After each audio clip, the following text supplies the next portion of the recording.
রহমতের মাস, মাগফিরাতের মাস, নাজাতের মাস, ঠিক কিনা বলেন?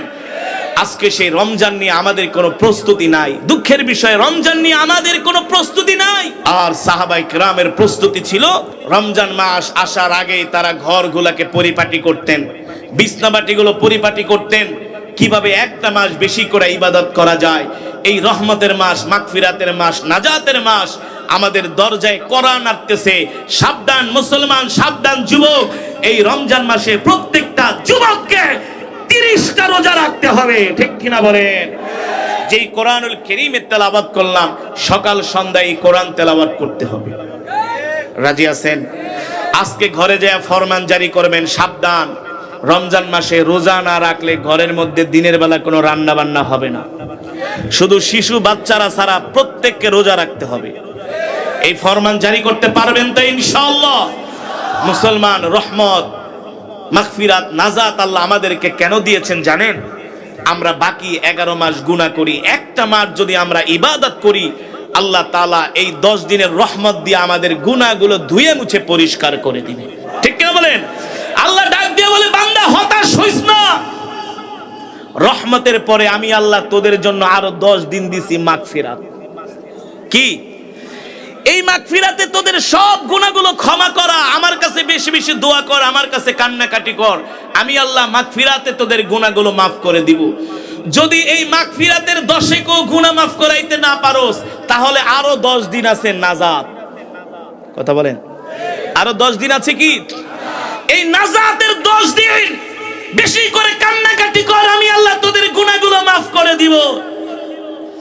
যদি রহমত, মাগফিরাত, নাজাতেও যদি মাফ করাইতে না পারোস, তোদের জন্য আমি আল্লাহ আরেকটা সুযোগ রাখছি, সেটা হলো শবে কদর। আল্লাহর কত সুযোগ দিব বলেন? আল্লাহর কত সুযোগ দিবে? আল্লাহ বলে, আমি তোদের জন্য এমন একটা রাত রাখছি, যে রাত হলো 1000 রাতের চেয়ে উত্তম, ঠিক কিনা বলে? এই রাত যদি কারো ভাগ্যে নসিব হয়ে যায়, 1000 রাত্র ইবাদত করলে যে সওয়াব, আল্লাহ বলে এক রাত্রে আমি সেই সওয়াব তোদেরকে দিয়ে দেব। আল্লাহু আকবার। ক্ষণিকের এই দুনিয়ায় আল্লাহর নাফরমানি করেন না। যুবক, আল্লাহর নাফরমানি করো না। বাবা, আল্লাহর নাফরমানি করো না। বোন, আল্লাহর নাফরমানি করো না। মাহে রমজান এসেছে আমাদেরকে পুত পবিত্র করার জন্য, ঠিক কিনা বলেন? মাহে রমজান এসেছে জাহান্নাম থেকে আমাদেরকে জান্নাতে প্রবেশ করানোর জন্য। আল্লাহর নবী রাহমাতুল লিল আলামিন মক্কার মানুষের ঘরে ঘরে দাঁড়ে দাঁড়ে যায় যায় কোরআনের দাওয়াত দেয়। মক্কার কাফেররা কোনোভাবেই কোরআনের দাওয়াত যখন বন্ধ করতে পারে না, আল্লাহর নবীর পুত্র সন্তান ছিল, তারা মারা গেল, ইন্তেকাল করলো।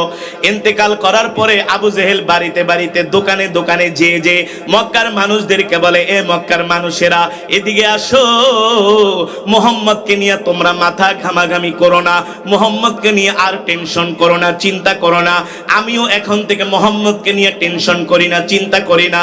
মক্কার কাফেরেরা বলে, আবু জেহেল এই কথা আপনি কেন বললেন? আপনার সকল ষড়যন্ত্রই তো হলো মুহাম্মদের বিরুদ্ধে। এখন বলতেছেন মুহাম্মদকে নিয়ে টেনশন করো না, মাথা ঘামায়ও না, কারণ কি? বলে, শোনো শোনো, মুহাম্মদের পুত্র সন্তান ছিল, তারা গতকালকে মারা গেছে। পুত্র সন্তান মারা যাওয়া মানে বংশ শেষ হয়ে যাওয়া, ঠিক না বলেন? পুত্র সন্তান থেকেই তো বংশ পরম্পরা বাড়ে, মেয়েদের থেকে না, ছেলেদের থেকে। এই কারণে সব যুবকরা আইসা, যাদের সন্তান হয় না, বলে, হুজুর দোয়া করেন আমার যাতে একটা পুত্র সন্তান হয়, হুজুর আমার যাতে একটা কন্যা সন্তান হয়, ঠিক কিনা বলেন? পুত্র সন্তানের জন্য সবাই বেশি লালায়িত থাকে, ঠিক না?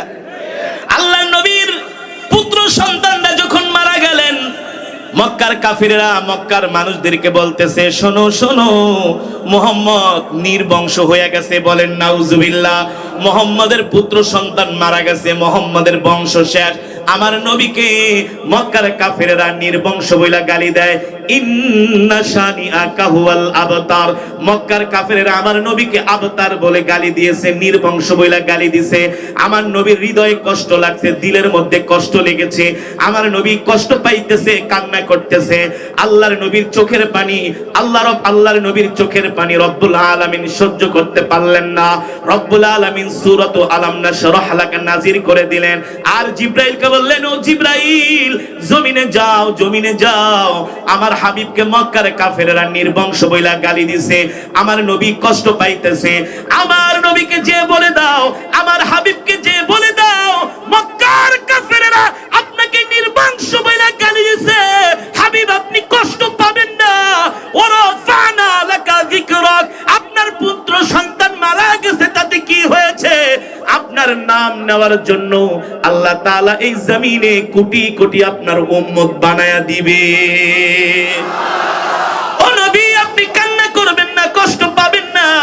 আল্লাহ তাআলা আপনার জন্য এমন উম্মত বানায়া দিবে, সব পয়গম্বরের চাইতে আপনার উম্মতের সংখ্যা হবে বেশি। আপনার উম্মত আপনাকে কেমন ভালোবাসবে আপনি কি জানেন? আল্লাহ বলছে আপনার উম্মত আপনাকে এমন ভালোবাসবে, কোনদিন আপনার উম্মত আপনার চেহারা দেখে নাই, আমরা আমার নবীজির চেহারা দেখি নাই, ঠিক কিনা বলেন? নবীজির জবানের কথাও আমরা শুনি নাই, ঠিক কিনা বলেন? নবীজির চেহারা না দেখলে কি হবে?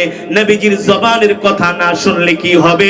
আল্লাহর কসম করে বলি, এই দিলের মধ্যে যত ভালোবাসা আছে, সব ভালোবাসা হলো সর্বপ্রথম আমাদের কলিজার টুকরা নবীজির জন্য।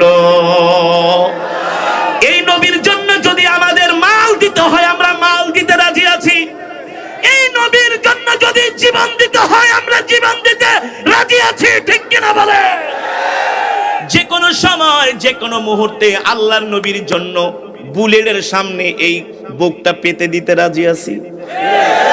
নাই? যদি না থাকেন তাহলে আপনার ঈমান নাই, আপনি মুনাফিক, আপনি বেঈমান।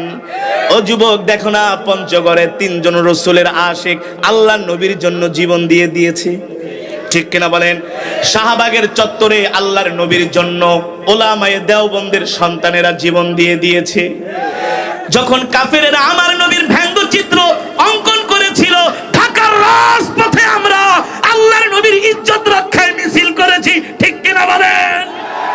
শুধু মিছিল না, আল্লাহর নবীর জন্য যদি জীবন দিতে হয়, সর্বপ্রথম ওলামায়ে দেওবন্দের সন্তানেরা অগ্রভাগে থাকে, ঠিক কিনা বলেন? আমরা বিশ্বনবীর শিষ্য। তুমি আমার মাকে গালি দাও, আমার বাবাকে গালি দাও, আমাকে গালি দাও, কোনো সমস্যা নাই, আমরা কষ্ট পাই না, দুঃখ পাই না। আল্লাহর কসম করে বলি, আল্লাহর নবীকে গালি দিলে কলিজা ছিঁড়ে যায়। আমি তোমাকে জ্যান্ত পুঁতে ফেলতে পারি, কোনো দ্বিধা করি না, ঠিক কিনা বলে?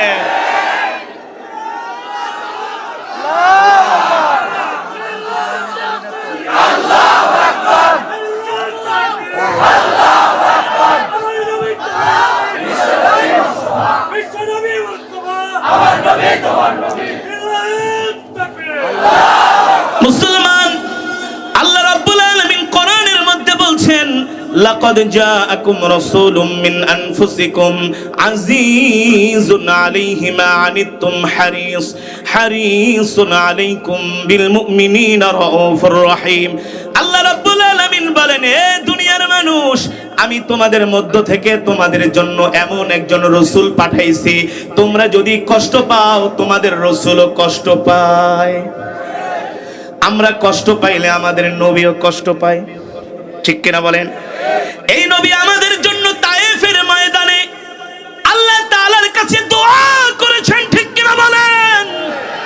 এমনকি আমার নবী আল্লাহ তাআলার কাছে দরখাস্ত করেছেন, আল্লাহ, আপনি যেই দিন বিচারকের আসনে বসবেন, আমার অনুমতি ছাড়া আমার একটা উম্মতকেও জাহান্নামে ফেলতে পারবেন না। সুবহানাল্লাহ বলেন। এ যুবক, সেই নবীকে তুমি ভালোবাসো না? তোমার চেহারার মধ্যে তাকাইলে সেই নবীর সুন্নত পাওয়া যায় না। তোমার শরীরের মধ্যে তাকাইলে মেসি আর রোনাল্ডোর গেঞ্জি পাওয়া যায়। তুমি রাত 3টা পর্যন্ত আর্জেন্টিনা ব্রাজিলের খেলা দেখা মিছিল করো। আল্লাহর নবীর ইজ্জত রক্ষায় তো তোমাকে কোনোদিন রাজপথে মিছিল করতে দেখলাম না, ঠিক কিনা বলেন? তাহলে তুমি কেমন আশেক হইলা? রাসূলের সুন্নত তুমি মানো না, প্রস্রাব করো দাঁড়ায়া দাঁড়ায়া কুত্তার মতো। আছে কি আছে? কিছু যুবক আছে দেখবেন রাস্তায় দাঁড়ায় দাঁড়ায় পেশাব করে। আরে দাঁড়ায়া দেয়া প্রস্রাব করে তো কুকুর, মানুষ কোনোদিন দাঁড়ায়া প্রস্রাব করতে যদি বলো হুজুর প্যান্টের কারণে দাঁড়ায় তো প্রস্রাব করতে করে বৈশাখ প্রস্রাব করতে পারি না, যেই প্যান্টের কারণে তুমি বৈশাখ প্রস্রাব করতে পারো না, ওই প্যান্ট তোমার জন্য পরা জায়েজ নাই। কথা বলেন। আবার কিছু মানুষ আছে বাম হাত দিয়া সিগারেট খায়, বাম হাত দিয়া চা খায়, বাম হাত দিয়া খাবার খায়। কথা বলেন।